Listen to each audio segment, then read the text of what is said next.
नमस्कार, स्वागत है आप सभी का हमारे चैनल अननोन टू नोन पर। आज हम लोग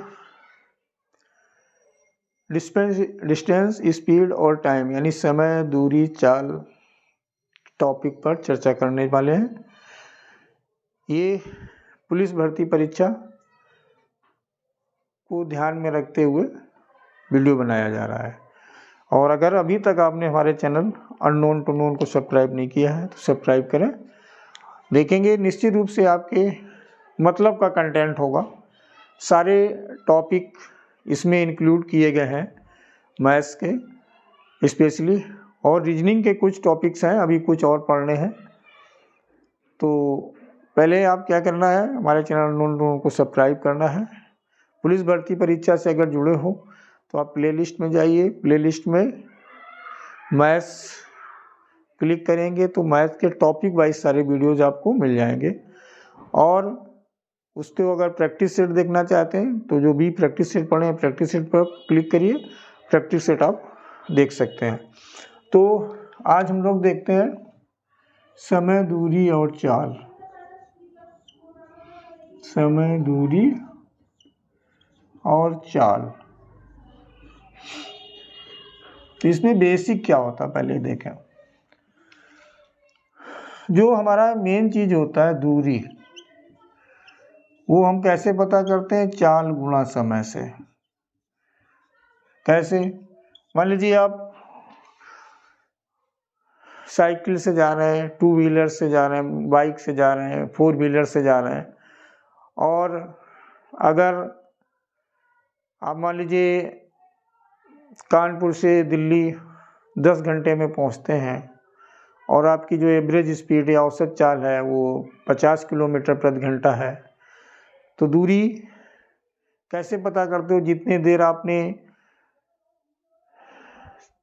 जो आपकी गति रही है और जितना समय लगा है चलने में, उस दूरी को तय करने में उनका जो गुणनफल होता है वही हमारी दूरी होती है। तो ये दूरी बराबर चाल गुणा समय एक फार्मूला होता है। इससे आप कुछ भी बता सकते हो। अगर आपको चाल पता करनी है तो क्या हो जाएगा? दूरी बटे समय। और अगर समय पता करना है तो क्या हो जाएगा? दूरी बटे चाल। ठीक, ये चीजें आप क्लियर कर लो। दूरी क्या होती है? चाल गुणा समय। उसी से फिर हम आगे पीछे करके जो भी पता करना चाहे कर लेते हैं। अच्छा, इसमें एक औसत, जैसे कोई चीज है, मान लो पहले गया है कुछ दूरी, वो 40 किलोमीटर की स्पीड से तय कर रहा है और वापस उसी दूरी को 60 किलोमीटर प्रति घंटे की स्पीड से तय कर रहा है, तो उसमें औसत चाल पूछ दी जाती है। तो औसत चाल जब पूछी जाती है तो उसका एक फार्मूला होता है, ट्रिक होती है, उससे आप आसानी से किसी चीज़ को पता कर सकते हैं जब औसत चाल पूछी जाए आपसे। ठीक है, ध्यान रखिएगा, औसत चाल बराबर। तो जैसे दो चाल हो जाती हैं, एक 40 से गया, 60 से आया, 70 से गया, 80 से आया, तो ए बी हम ले लेते हैं। तो 2ab upon a plus B अगर हम कर देंगे तो हमें औसत चाल पता चल जाती है। ये कब होता है? जैसे मान लो कानपुर से आप लखनऊ गए 50 की स्पीड में, वापस आए 70 की स्पीड में, दूरी तो फिक्स है। दूरी फिक्स होगी, जो चालें हैं हमारी यानी स्पीड है वो घटेंगी बढ़ेंगी, तो उस केस में हमसे औसत चाल पूछी जा सकती है। तो उसके लिए हम यही दो जो चालें हैं वो ए बी हो गई। मतलब 50 से गए 50 गुणा 70, 50 प्लस 70, 40 और 60 से गए तो 40 गुणा 60, 40 प्लस 60। इसमें आप वैल्यू पुट करके आप निकाल सकते। तो मान लीजिए जैसे दिया 40 किलोमीटर की स्पीड से गए और 60 किलोमीटर प्रति स्पीड के आप आपस आए, तो इसकी औसत चाल आप कैसे पता करोगे? 2a मतलब 40, b मतलब 60 अपान a प्लस बी यानी 40 प्लस 60, तो 2 इंटू 40 इंटू 60 और अपान में इनको हमने प्लस कर लिया 100। दो जीरो ऊपर के, दो नीचे कट गए तो नीचे 1 बचा यानी खत्म हो गया। 246 का मल्टीप्लाई कर दिए तो क्या हो गया? 48 किलोमीटर पर आवर से, या 48 किलोमीटर प्रति घंटा उसकी औसत चाल हो गई, जबकि चाल क्या थी, 40 से गया था, 60 से वापस आया था। तो औसत चाल ऐसे, अब ऐसे ना कर लीजिएगा कि 40 + 60/2 कर दिया तो गलत हो जाएगा। ध्यान रखिएगा, इसमें से कमज़ोर छात्र या जो नए परीक्षार्थी हैं जो पहली बार एग्जाम में बैठ रहे हैं, उनसे इस टाइप की मोस्टली मिस्टेक हो जाती है, वो विशेषतर सावधान रहे हों। अच्छा, जैसे अभी मैंने बताया, अब इसको ही देखिए आंसर आ गया 48। ये क्या था 40 और ये 60। इसमें अगर हम देखें तो अनुपात के उससे कर लें तो ये 20 दूना 40, 20 तिहाई 60। इनकी चालों में अनुपात क्या है, 2:3। तो जब भी ऐसा अनुपात दिया हो 2:3 या 3:2, वो कोई 2:3 दिया हो या 3:2, 60-40 लिखा हो या 40-60 लिखा हो, एक की बात। ऐसे केस में आप क्या करो, तो आपको ये भी नहीं करना पड़ेगा। जैसे मान लो आपका ऐसा दे दिएगा, एक स्पीड दी गई 100, एक दी गई 150 km/h और दूसरी ये km/h है। तो आप जानते हो क्या करना है, जो स्मॉलर है उसका 120% निकाल देना है। ये स्मॉलर था, ये 100 कट गया, यानी 120 km/h इसकी एवरेज स्पीड हो गई है ना, औसत चाल। और ये कब होगा, ये 2:3 दिया है, 50 दूनी 100, 50 तिहाई। तो आप ऐसे भी ना करना, निगाह देख लेना, अगर स्पीड इस रेशियो में दी है, छोटी वाले का 120% निकाल दें, या जो बड़ी वाले का है उसका 80% निकाल देना। 20+ या 20- छोटा ले रहे हैं तो 20+ कर लेना, 120% हो गया। बड़े से ले रहे हैं तो 20 कम कर देना, 80%। ये भी जब सॉल्व करोगे तो ये भी यही आ जाएगा। इसमें कभी कुछ भी गड़बड़ी नहीं हो सकती है कोई भी, लेकिन बस अगर रेशियो ये दिया, बस इतनी चीज़ देखनी है आपको, ये भी नहीं करना पड़ेगा। ये तो आसान सा मेथड है ही, आप ये भी नहीं करना पड़ेगा। जब ये केस होगा तो आप ऐसे डायरेक्ट इनको पता कर सकते हो। अब मान लीजिए हमने बड़े नंबर ऐसे दे दिए, अब ऐसा कहीं हो सकता है जैसे 50 और 75, ठीक, तो इसका 60 आ जाएगा इसी मेथड से, क्योंकि इसमें 2:3 रेशियो, इसका 120 निकालेंगे ये आ जाएगा, चाहे इसका 80 निकाल लो ये आ जाएगा। किसी भी नंबर के लिए हो सकता है, बस उसमें रेशियो या अनुपात 2:3 चालों में दिया हो तो उसकी जो एवरेज स्पीड या औसत चाल होगी वो इस टाइप से आप निकाल सकते हो। चलिए अब और देखते हैं, और जो महत्वपूर्ण चीज़ें हैं वो देख लेते हैं हम इसमें पहले। जैसे मान लीजिए कि चाल दी है आपकी km/h में। पहला क्वेश्चन जैसे आ गया 72 km/h।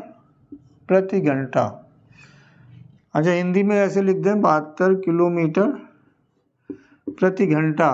मतलब ये चाल दी है। अब इसमें इसको आ जाएगा, इसको मीटर/सेकेंड में बदलना है, मीटर/सेकेंड में इसको बनाना है। इसको क्या करना है, मीटर/सेकेंड में बदलना है। ये बोला जाएगा कि 72 km/h की चाल है, उसको मीटर/सेकेंड में बदलने पर उसकी चाल क्या होगी। तो इसके लिए आपको सिर्फ इतना करना होता है, 5/18 से गुणा करना होता है। तो इससे ये हो जाता है 4 बार में 4×5 20, यानी 20, ये क्या हो गया, मीटर/सेकेंड हो गई चाल। km/h को अगर आपने इसमें बदल दिया तो ये हो जाएगा आपका 20।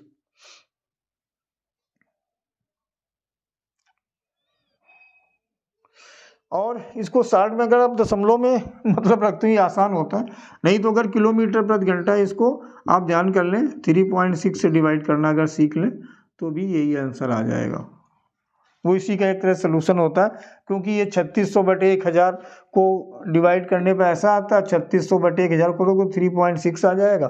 तो ये भी आसान तरीका हो सकता है। अब ये तो हो गया km/h को बदलने वाला। और अगर आ जाए, मान लीजिए ऐसे दे दिया जाए 120 मीटर या 126 ले लिया मीटर/सेकेंड है, 25 ले लेते हैं, को km/h में बदलना, में बदलो। ऐसे करके आ जाए। अभी आपने क्या देखा था, किलोमीटर प्रति घंटा दिया था और अब दिया है मीटर पर सेकेंड दिया है। तो अब इसको कैसे करोगे, तो अभी आपने 5/18 किया था, अब 18/5 से गुणा कर दोगे तो ये आपका किलोमीटर प्रति घंटा बन जाएगा। 5 से इसको भाग कर दीजिए 25, 25 गुणा 18 कर दीजिए 450 किलोमीटर प्रति घंटा की स्पीड हो गई। अब ये बाइक या 4 व्हीलर 2 व्हीलर बस की तो नहीं हो सकती है, लेकिन प्लेन वगैरह की तो ये स्पीड रहती है। वो कुछ भी ऐसे पूछ सकते हैं, कुछ ट्रेन्स होती हैं उनकी भी स्पीड रहती है इस तरह से। और अब देखते हैं, ये तो हमें कन्वर्जन पता करना आना चाहिए सबसे चीज़ बच्ची, क्योंकि कभी कभी क्या होता है डिस्टेंस आपकी किलोमीटर में दे दी गई है, टाइम मिनट में दे दिया गया, तो हमें उसको कन्वर्ट करना आना चाहिए।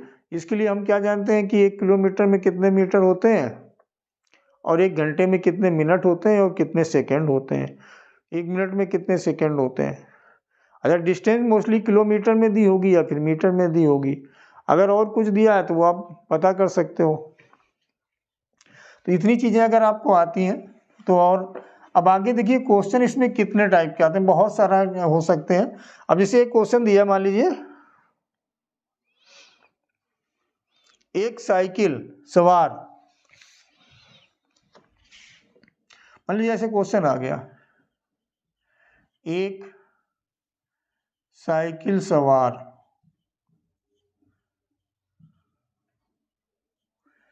36 किलोमीटर की दूरी 40 मिनट में तय करता है, 40 मिनट में तय करता है, उसकी चाल किलोमीटर प्रति घंटा में है। ऐसा क्वेश्चन आ गया। मान लीजिए कोई एक साइकिल सवार है और 36 किलोमीटर की डिस्टेंस कवर कितने समय में कर रहा है, 40 सेकेंड में, सॉरी 40 मिनट में। अगर देखिए घंटा दिया होता तो हम क्या करते, ये दूरी थी और वो चाल थी, दूरी बटे चाल कर देते, समय आ जाता, यही तो बताया गया था। लेकिन दूरी तो हमारी किलोमीटर में दी है, लेकिन समय घंटा में नहीं दिया गया, आवर में नहीं दिया गया, तो उसको हमें, अब चाल हमें तो पता ही करनी है, तो चाल बराबर आपको बताया गया था दूरी बटे समय, और समय कितना है आपका 40 मिनट है ये, तो जब इसको हम घंटे में बदलेंगे तो बटे 60 कर देंगे तो ये आवर हो जाएगा, 0 कट जाएगी, आ जाएगा 2/3 घंटा। जो 40 मिनट समय था वो हमारा कितना हो गया, 2/3 घंटे हो गया। तो बटे जब हम इसके करेंगे दूरी बटे चाल तो बटे 2, और ये 3 है ये ऊपर चला जाएगा हमारा, तो कितना आ गया, ये हो गया 18 और गुणा 3, तो कितना हो गया 54 किलोमीटर प्रति घंटा। ये चीज़ आ गई, आपकी आंसर हो गया। इसमें दूरी कुछ भी हो सकती है, टाइम कुछ भी हो सकता है, उसको अगर दूरी किलोमीटर में है तो जो भी समय दिया उसको हमें घंटे में बदलना ही पड़ेगा, अगर किलोमीटर प्रति घंटा में हमें चाल पता करनी है। अगर ये हमें पता चलना होता है कि मीटर पर सेकेंड में करना है तो इसको हम मीटर बना लेते और इससे सेकेंड बना लेते। अब या इसमें हम 5/18 से गुणा कर लेते, एक तो हमने ऐसे पता कर लिया। अब अगर इसको हमें मीटर पर सेकेंड में बनाना है तो हम 5/18 से इसमें कर देंगे, तो ये हमारा क्या हो जाएगा मीटर पर सेकेंड, इससे 3 बार में कट गया और 5 गुणा 3 से किया 15 मीटर पर सेकेंड आ गया। अगर हम ये चीज़ ना पता करना चाहते किलोमीटर वाला, तब क्या करते, तो इसमें हम क्या करते, ये हो जाता 36,000 मीटर। क्यों हो जाता, 1 किलोमीटर बराबर होता है 1000 मीटर, और ये जो आपका समय 40 मिनट दिया है ये हो जाता 2400 सेकेंड, क्योंकि 1 मिनट में 60 सेकेंड होते हैं, 60 सेकेंड होते हैं, तो उनका गुणा कर लिया। अब 2 जीरो कैंसिल हो गए, 24 से 360 करेंगे तो भी 15 आ गया, तो 15 मीटर पर सेकेंड यहाँ से भी आ गया था। लेकिन हमें इसकी ज़रूरत नहीं पड़ती, अगर मीटर पर सेकेंड में पूछते तो हम वहीं से पता कर सकते थे।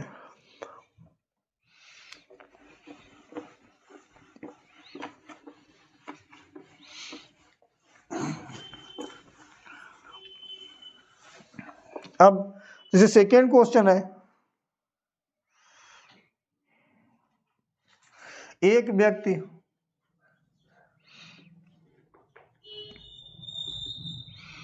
एक व्यक्ति 20 किलोमीटर प्रति घंटा की चाल से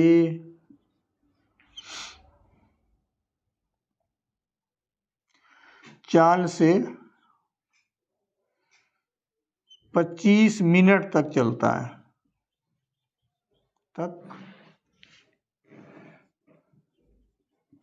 है, तो उसकी दूरी बताओ, कितनी दूरी तय की। तो व्यक्ति ने कितनी दूरी तय की ये पूछ सकता है। तो देखो यहाँ पर उसकी चाल कितनी है, 20 किलोमीटर प्रति घंटा, और समय कितना है, 25 मिनट, 25 मिनट तक चला, और चाल है इतनी दूरी। अब इसमें दूरी पूछेगा अगर किलोमीटर में बतानी है तो मीटर में पूछी गई है। अब मीटर में पूछी गई दूरी, मीटर में बताओ, ठीक। अब मीटर में बता रहा तो किलोमीटर में बता रहा तो दूरी बराबर क्या होता है, चाल गुणा समय। दूरी बराबर चाल गुणा समय, अभी आपको बताया गया, कॉन्सेप्ट से समझिए। 20 और किलोमीटर है तो कितना हो गया, गुणा 1000, 20,000, और गुणा समय, समय कितना है, 25 मिनट।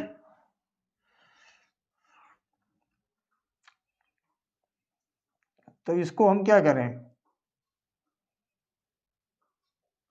गुणा कर दें 25 मिनट से भाई, और बटे क्या कर दें 60, ठीक, क्योंकि घंटे में, ये आपका किलोमीटर था तो मीटर बन गया, और ये मिनट था तो घंटा बन गया। भाई अगर ये 20 1 मिनट में जा रहा होता इतना, तब तो ये हमारा आ जाता। अब ये 25 मिनट में जा रहा है, 25 घंटे में जा रहा होता तो इतना ही हो जाता। अब 1 मिनट में है तो उसका हमें 60 से डिवाइड करना। जैसे व्यक्ति 20 किलोमीटर प्रति घंटा की चाल से चल के 25 मिनट में कितनी दूरी तय करेगा। तो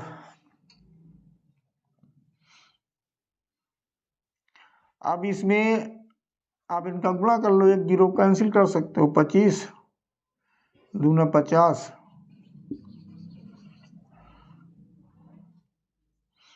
एक गुणा बटे 6, तो इसको भी अगर करोगे तो ये हो जाएगा 25,000 बटे 3, इतने मीटर हुआ जाके। और जब किलोमीटर करोगे तो यहाँ 25 बटे 3 आ जाएगा, यानी 25 बटे 3 किलोमीटर हो जाएगा, या 25,000 बटे 3 मीटर हो गया। तो दोनों चीज़ें आप आसानी से कर सकते हो, बस आपको कन्वर्जन आना चाहिए, कैसे कैसे क्वेश्चन आपसे पूछे जाते हैं।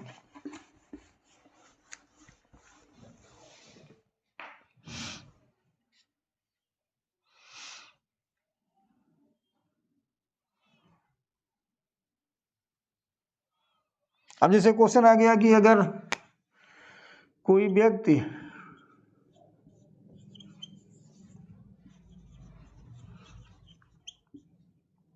180 किलोमीटर की दूरी 180 किलोमीटर की दूरी 40 मिनट में तय कर लेता है, तो व्यक्ति की चाल किलोमीटर प्रति घंटा में है। ठीक है, एक दूरी का हो गया था, एक समय का हो गया था, एक चाल का आ गया। तो अब क्या करना है, दूरी कितनी है, चाल बराबर दूरी बटे समय, या speed equal to distance upon time. Time कितना है 40 मिनट, तो इंटू आप ऊपर 60 कर लो जाके, जीरो कट गया, इसको इससे काट दिया 15, 18 इंटू 15 270 किलोमीटर पर आवर उसकी चाल हो गई। तो ये जो साधारण क्वेश्चन होते हैं ना कन्वर्जन वाले, किलोमीटर प्रति घंटा और मीटर को मीटर पर सेकेंड में, मीटर पर सेकेंड को किलोमीटर प्रति घंटा में चेंज कैसे करते हैं, किलोमीटर प्रति घंटा में चाल दी गई है, मिनट में पूछ लिया गया तो उनको कैसे सॉल्व करते हैं। तो ये अभी आपको बिल्कुल बेसिक से लेके एक छोटा सा वीडियो आपके लिए उपलब्ध कराया गया है। अब नेक्स्ट वीडियो में जो स्पीड डिस्टेंस टाइम होता है, इसके क्वेश्चन जैसे कि बोट से, नाव से, स्टीमर से, ट्रेन, बस, कार, जितने भी वाहन होते हैं, व्हीकल्स होते हैं जिनसे हम ट्रेवलिंग करते हैं, जो हमारे मीन्स ऑफ ट्रांसपोर्ट होते हैं, यातायात के साधन होते हैं, हर टाइप के क्वेश्चन बनते हैं उसमें से। किसी को भी लेके क्वेश्चन, रेलगाड़ी से हो सकता है, आपकी नाव का हो सकता है, स्टीमर का हो सकता है, कार का हो सकता है, बस का हो सकता है, हवाई जहाज का हो सकता है। तो ये जो क्वेश्चन होंगे और उनमें क्या क्या कंडीशंस रहती हैं, किस टाइप के क्वेश्चंस रहते हैं, नेक्स्ट वीडियो में आपको उपलब्ध करा जाएंगे। तब तक बेसिक चीज़ें आप समझ लीजिए, और कमज़ोर छात्रों के लिए विशेष लाभदायक है, क्योंकि इसीलिए बेसिक से बताने का ही तरीका होता है कि जो कमज़ोर छात्र हैं या जिन्होंने अभी तक कोई कॉम्पिटिटिव एग्जाम अटेंड नहीं किया, उनके लिए ये कितना लाभदायक होगा, इस चीज़ को ध्यान में रख के वीडियो बनाया जा रहा है। तो वीडियो देखें और नेक्स्ट वीडियो देखने के लिए तैयार रहें। धन्यवाद। जय हिंद, वंदे मातरम।